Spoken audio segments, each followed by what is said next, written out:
I said, we have a whole different F word down here. I was like, you can't say fart on the radio in Canada? He goes, no, you can't say that. I was like, so could I say toot or pass? Nothing even close to that. You can't even allude to it. So then Charlie, after I tell him that, it's like every day he wants to have some story that has to do with farting. So I have to edit those things out. So I've got a whole bunch of... his funeral is going to be lit, man. Because I'm going to play like three hours of Charlie fart stories.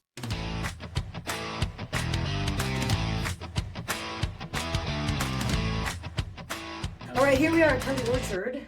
Traveler, author, licensed psychotherapist, radio veteran, doing my purposeful visit in Sioux Falls, South Dakota with Big John Small, and you can explain to us what that is. I'm just here to show some love to radio. Radio is not dead. It's a play on words with my book, Dead Air. Yeah. So I'm out here doing a little book tour. That's cool. But also just visiting radio stations because I love radio people. I think this sounds like a lot of fun. It has been fun. Station to station. Oh, yeah. It's been totally fun. It's something I've done my whole life, which is some people find it funny. It's really, you visit radio stations your whole life? Well, my dad was an enthusiast, so... It's like you're born into it. I was literally born into it. And then you can't get out of it. Once you get into radio, when you're in radio, you're always in radio. You're always in radio. Yeah. Just what is it? A Marine is always a Marine? Yes. A radio person is always a radio person. Yeah. So Yeah. I think the Marines pays better though, and they're way cooler, much cooler, and they have better benefits. Yeah. And when you're a veteran, it's like you get more, but when you're a radio veteran, you don't really get much. No, you don't get any really. Yeah. Just love and aderation from other radio people. Yeah, yeah. I want to talk about you and your station, and you own this with your wife Heidi. Yeah.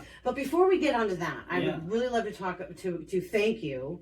For being a beta reader. So he was an ARC reader for me, which was like an advanced reader copy for Dead Air, and one of the very first actual reviews given. It was fun. And I'm glad to be here because I wanted to thank you in person and say thank you for doing that for me. And I was telling Kelly, this is the first time I saw this book as a book, because like when I read it, it was on a screen, and that was hard for me to get used to. But some people prefer that, but I love that it's a book too. Yeah, the physical book. This is really cool. So I'm going to sit that like that so people can see it. Cool. I'm working on the audio book too. Maybe, can they? Yeah, there it is. Yeah, there. Now you have so you have a morning show that you do with Heidi that's actually in syndication too. Yes. So you have multiple things that you do. Yes. So none of them, by the way. So. If there's any of us, but I want to know. Okay, so how did you get started? Give me the John Small beginning story. I was born at a very young age. Okay. Oh, not that far back? Okay. Mm-hmm. He's also a comedian, by the way, right? Yes, that too. Yeah. No, I grew up in Huron, South Dakota, and I graduated early from high school, and I planned to go to school to be a teacher. And then one day I was at the grocery store that I worked at during the day, and the manager of the radio station comes in, and her son is my age. She goes, "What are you doing here during the day? Shouldn't you be at school?" And I go, "Oh, I graduated early." So we started chatting a little bit, and then she's the one that kind of planted radio in my mind because she said, "I'd like to get together. We should chat about some ideas for your future." So I'm thinking radio. That's not what it was. She wanted to chat about Amway. Nothing against Amway, but I was 17 or 18 years old. I'm like, I don't know. But then I was interested in radio. So I was asking her about that, and she said, "Come in and the guys will have you read some stuff." So this is in the mid-90s, and I went 7 times. I would go in and I'd read some stuff, go in to read some stuff, but they were never available. Every time I'd go in, they're busy, and they'd say, "Can you come back tomorrow at noon?" Yeah. So I'd go back tomorrow at noon. "Can you come back Thursday?" Sure. And I thought this was a test to see how bad does John want to do this. Mm-hmm. It was not a test. They were just very disorganized. So I walked literally across the street. There was a different radio group. So the one that I had been going to, they played country on the AM, and they had like current music back then in the 90s, current music on their FM. And that's the one I listened to, was that FM station. Across the street, it was oldies on the AM, which I had heard before, but it wasn't my thing, and country on the FM, which again wasn't my thing. But I walk in, and there was a guy named Ken Lindblad. He was literally like kicked back in his chair, sleeping. And I knock on his door, and I woke him up. And I said, "Do you guys have any openings here for a radio DJ?" And he looks on his calendar. He goes, "Could you start Friday?" So that was my secret. It was really that way. Yeah. Wow. And that radio station is KIJV in Huron, South Dakota. And that's where I got my start. And I ended up getting a full-time job. I was going to go to college, and I was offered a full-time position. And I thought, I'll stay and do this. And my mother was disappointed because she said, "School was so easy for you. You should go get a degree." And I'm like, it'd be easy for me later too. I want to do this. Good for you. So it's only been 30 some years, and it's Do you have a degree? no. You do though. You No. probably have a PhD in radio. Yeah, I've got Yeah. a master's in some things Yeah. because we've taken the path less traveled on many things. Yeah. And we've learned very expensive lessons. The street smarts is way more important Yeah. than the academic smarts usually. But I took that opportunity and I loved it. And the thing that I think is really cool, now my wife and I own a radio station in Sioux Falls, which is the biggest city in our state of South Dakota. And then the radio station I started at carries our syndicated radio show. Nice. So I'm still on there. Yeah, on KIJV in Huron. They have a translator as well. They call it Tiger 95. So it's on AM with an FM translator. Okay. So it's neat that I get to do that again. So what is your format? We do music from the 80s and 90s. Okay. So it was originally all 80s. It was Sunny Radio, where it's always in the 80s. Nice. And then we added the 90s. And I was going to just say Sunny Radio, where it's always in the 80s and 90s, because I'm that creative. Uh-huh. But we had a gentleman working with us that said, I think you guys need to show people who you really are. He's, you're Christians, but you don't push it on people. You're big supporters of veterans. So he was like, something like God and Country. And my wife was like, they're going to think it's a Christian station or a country station. So we came up with the slogan, faith, freedom, and the best music of the 80s and 90s. I love it. And every hour you'll hear veterans. There's little liners from people who say, I'm so-and-so, I served in this branch of the military. You're listening to Sunny Radio. So it's just a really neat way for us to give back to those who gave so much for us. Are there a lot of vets here in Sioux Falls? There are, but probably not more than anywhere else. Yeah. In general. You're just honoring them. Yeah, it's just and we've been very involved in things that they do. And right. I did not serve. My dad did. My grandfather did. Many people. Again, I graduated early and went right to work. I probably should have served. It would have been a good thing to do, but I didn't do that. But you're serving now. And we do everything we can for veterans. Again, it's an important thing to us. I raise money for veteran organizations, and we do that all the time. I love doing that. I love how community oriented you are. Who are you have a lot of competition radio wise in this market, so a lot of stations? When we started, there were two groups in Sioux Falls. One group owned 8 radio stations. The other group owned 8 radio stations. And I pestered one of those groups for 3 years, and they finally sold me one of their radio stations. In 2009 is when they agreed to it. We took ownership in 2010. And that's the AM. Yep, AM 1520. 1520. And so you have a 93.3 as a translator. Yep, that's a translator, yes. Yeah. So we have an AM daytime only. And when we bought that was like right when you could put a translator on. And the group that we were buying it from didn't even know that, or they wouldn't have sold it to us, because once they found out, they tried to not sell it to us. But it was already in the process of being it's like closed. too late. Okay, going back to your schooling and what your mom said to you, that you could have got a degree. I probably could have. What kind of studies did she think that you should have done? I was going to be a teacher. So from the time I was a little kid, I I liked school. You like learning. Yeah. That wouldn't be a good name to be, Mr. Small, the fat guy. All right, so let's fast forward to you and Heidi. Yeah. Okay, let's do a little backstory here. So I showed up here in Sioux Falls with some more trailer issues, which if you've been following me, you realize that this is a big juggle for me. It's a cool trailer though. Yeah, and so I had to immediately, I'm identifying myself as the high maintenance damsel in distress, climb into John's car, and we're going to go to a tire store first. Actually, we went to the transmitter first. Yeah. Can't camp there. It's not level enough. We ended up going to a tire store, and then so I'm trying to figure all this out and go to the fairgrounds. And John was actually kind enough to help me make sure I could safely back into my spot. So we become fast friends. I got into the car. I'm I feel like I'm with a friend right now.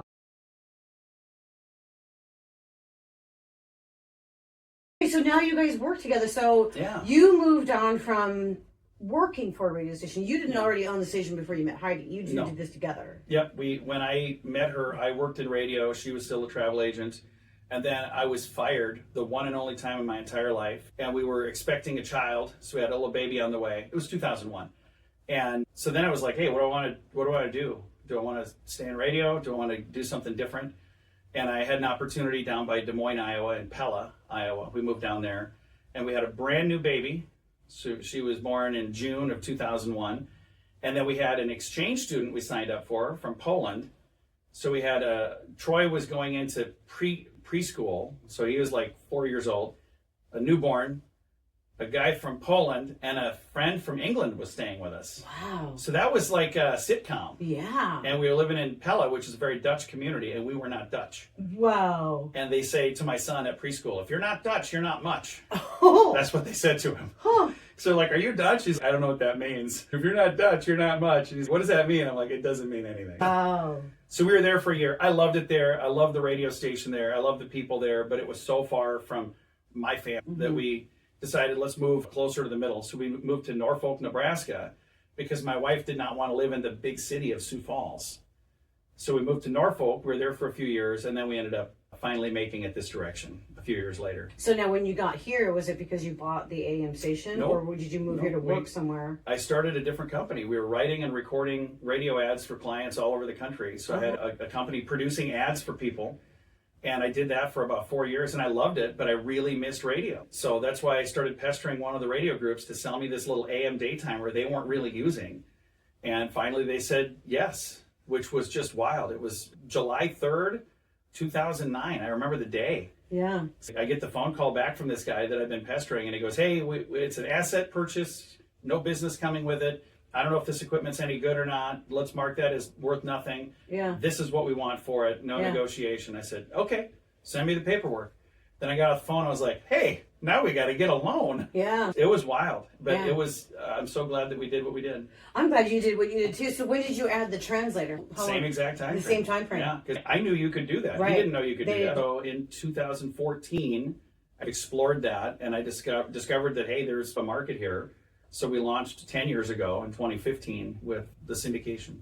So tell me more about your show and how many stations you're on. I want to hear about that. So the John and Heidi Show, or originally, before we syndicated, it was called The Breakfast Club with John and Heidi. But then as we were doing the syndication thing, I said, that's only available in mornings. And a lot of stations are going to want to have their own local morning show. So we'll probably be on a different day part. So we just changed it to the John and Heidi Show. And I wish I would have called it the Heidi and John Show. Why? Just because I would have her name first instead of mine. I think that would have been unique, because it's a lot of the time it's Jeff and Susie. Oh, the Bill man's and, name is Bill first. and Joni. Whatever. Well, yes. When you talk about married couples, Yeah. it usually is the husband. But I just think it would have been, and it's too late now, because I even thought, we'll go through and rebrand it. But I'm like, that would be weird now. When we first launched, we offered 12 breaks per day, and we wanted to leave room for people to have some localized content, because we can record local content as well.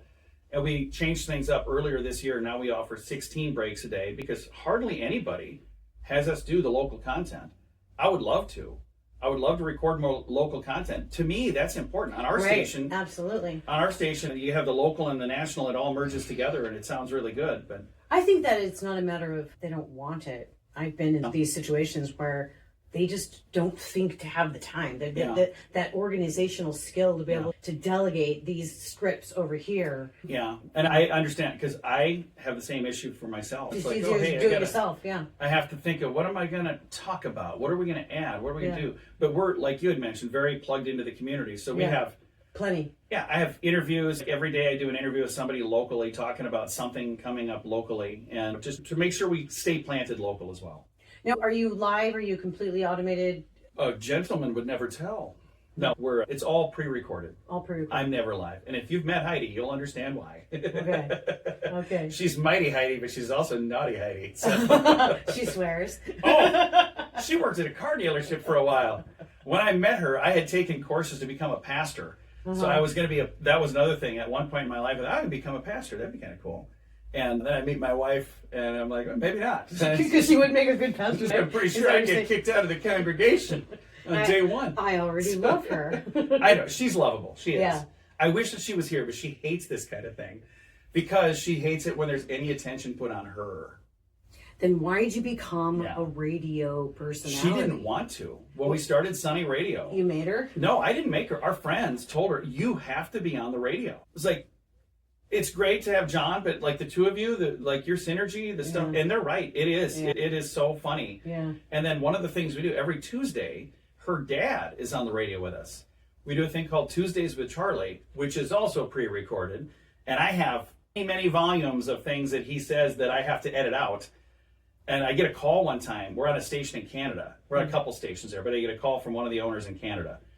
And he goes, John, I can't believe what I heard on the radio this morning. I usually listen ahead, and I don't feel like I have to do that with you. But this morning I was listening, and the F word was on the radio. And I go, what are you talking about? He goes, oh, Charlie. And I'm thinking, okay. What did Charlie say? If he said something, I would have bleeped it out for sure. Or because I go through that specifically Yeah. because he does like to say some things. Right. And then I find out, you know what the F word is in Canada? What? Fart. Fart. Yeah. I said, we have a whole different F word down here. I was like, you can't say fart on the radio in Canada? He goes, no, you can't say that. I was like, so could I say toot or pass? Nothing even close to that. You can't even allude to it. So then Charlie, after I tell him that, it's like every day he wants to have some story that has to do with farting. So I have to edit those things out. So I've got a whole bunch of. His funeral is going to be lit, man, because I'm going to play like three hours of Charlie fart stories. So. Well, now you know where Heidi gets her naughtiness from. Yes, she does indeed. Yes. Yeah. The dynamics was that when I was on the air was with my brothers. Oh yeah. So it was a brother-sister kind of thing. That would be fun. And I used to joke around with my one brother that we were the Donnie and Marie of radio. Oh, yeah. And he didn't like that much because he did not want to be Donnie Osmond. I know this studio, you basically were working out of your house during COVID. There was no point in paying rent, right? Yeah. Remember, I was like, I'm not going to bore everybody with the whole story that we already talked about some things, but it was really interesting to me. But you felt, we need to get everything out of the house and have a physical presence again. It just felt weird when you're running like a real radio station from a guest bedroom in your house. That felt weird to me. Right. And I know there are people who do that, and nothing against you if you're doing that. Nothing against it. But it was like, for me, I wanted a place that people could come to, and we set up the studio in the office. I think it's really neat. So now when people come here, it's neat rather than back then. It was like, oh, somebody's going to come over. I'm like, okay, make sure there's no dirty underwear laying around. Yeah. So make sure the laundry's been done, the kitchen's been cleaned. We don't have to have that conversation in the office more than like once a month. So there's usually not dirty underwear laying around here. Yeah. Well, you've done a really nice job with this little reception area and everything else. And you have some people visit. Now, you've been involved in your community now for 25 years. So here's 15 years here. Is it 15 years here? Okay. Yeah. All right, 15 years here. That's a really easy way we can get involved. And if you're not doing that, I encourage you to do that because it's a cool thing to do. So we played the first year, we literally just played the soundtrack that they had already put together. They sent it to me. I threw it on the radio. That was the extent of our involvement. There are some places that we've been able to work with really well. There's some that we've just never had a chance to work with because they have a relationship with another radio station. Right. Yeah. And I honor that. I don't try to get in between them. And there was one business that I had never called on. I never went in there because I used to hear them on another station. One of the things we did during COVID, I love sharing this because this is so odd, and I wonder how many people listening did the same thing. During COVID, when we found out about COVID through the news like everybody, but when it finally got to Sioux Falls, it was March 13th. Of 2020. And I remember the date because it was a Saturday, March 12th, we had an event with a client, and it was the biggest event they ever had in the history of their business. And the next day, he called and said, I feel like an idiot, but I need to cancel our advertising. We just had the biggest event ever, and you're canceling. And he said, I got a call from the city. Right. And they're talking about revoking licenses, and I'm not gonna be able. I have to close for 3 months now. Right. So he had to go shut down. Yeah. And what kind of business was it? A bingo hall. A bingo hall. Yeah, and we had a ladies' night the night before, and it was packed. Right. It was full, and he's yelling at me because I was posting photos on Facebook saying, "Hey, thanks for coming out. It was a fundraiser, raised a bunch of money for this thing." And they're saying, "Look, I'm looking at these photos, and it's like the demographics are the people that COVID hates." So they were mad that we did this event.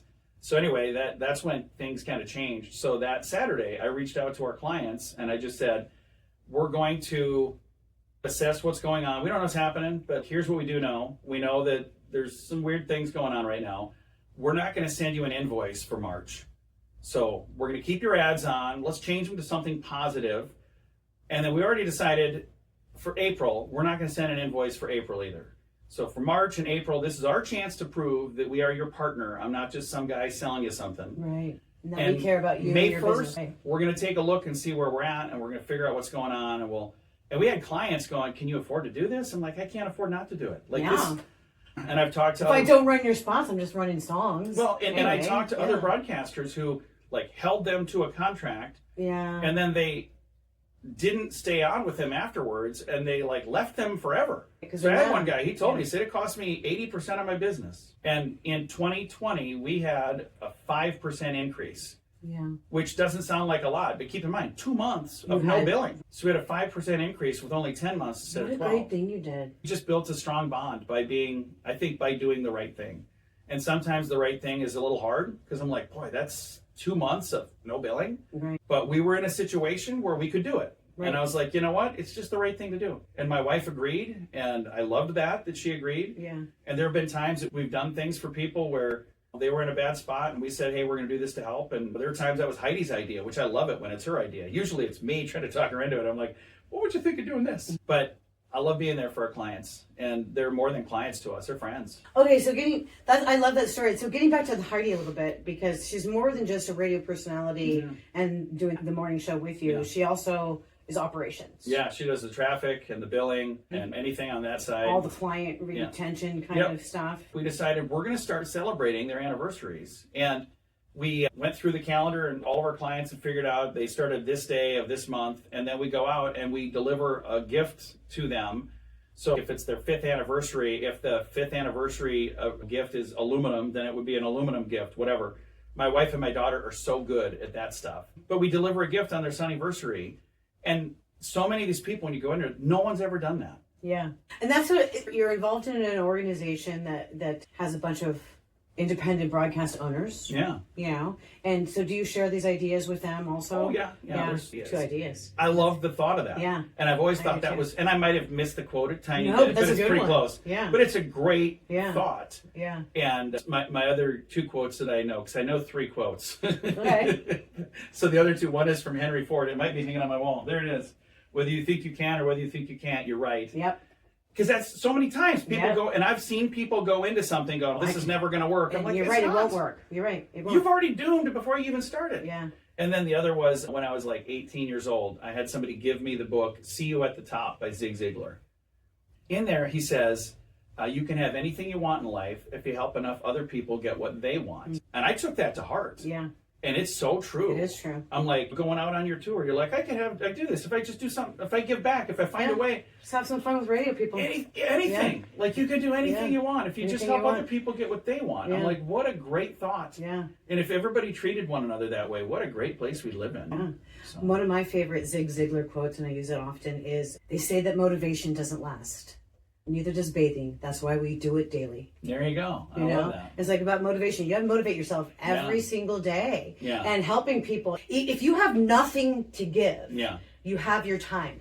Well, If you have no money, you have time to give, and you can give time to people. And you had time, like you said, with your radio station, to give to these businesses that were struggling. In the field that I've been traveling, and you hear a lot about all these bad deals, you know, these gone bad, and these shysters, and I've run into a lot of people that maybe don't even have any business being in the radio business. Yeah. But then you find these gems like you, I don't know about that. who deserves a lot more in operations. I don't know about that. We do our best. We have fun doing what we're doing. And I'll tell you, when I worked for other people, I held myself to a much higher standard, and my sales were way more important here because I'm not greedy. So I'm like, we're making money, we're good. My wife wishes that I was the manager that I was for other people. Because we would drive sales and we exceeded our budgets by $500,000. She's like, why don't we do that? Yeah. I'm like, well, it was different. Yeah. It's not, though. Yeah. I should make it more important to me. But now I've got my daughter here, so I'm going to have one over here and one over here. Oh, no. It's going to work. It's going Yeah. to work well. Then I'll probably be more motivated to go get things done. You're enjoying yourself. I really am. All right. Kelly Orchard, author, traveler, licensed psychotherapist, and a radio veteran, here with John Small, Big John Small of Sunny 93. So your callers are KZOY in Sioux Falls, South Dakota. And here we are with Radio's Not Dead. Radio is not dead. It's definitely not dead in Sioux Falls. No, it's not. It's a hot radio market for you. All right. Absolutely. Well, thanks for being here. Thank you and thanks for being here. Thank you for inviting me. Absolutely. All right. See you later.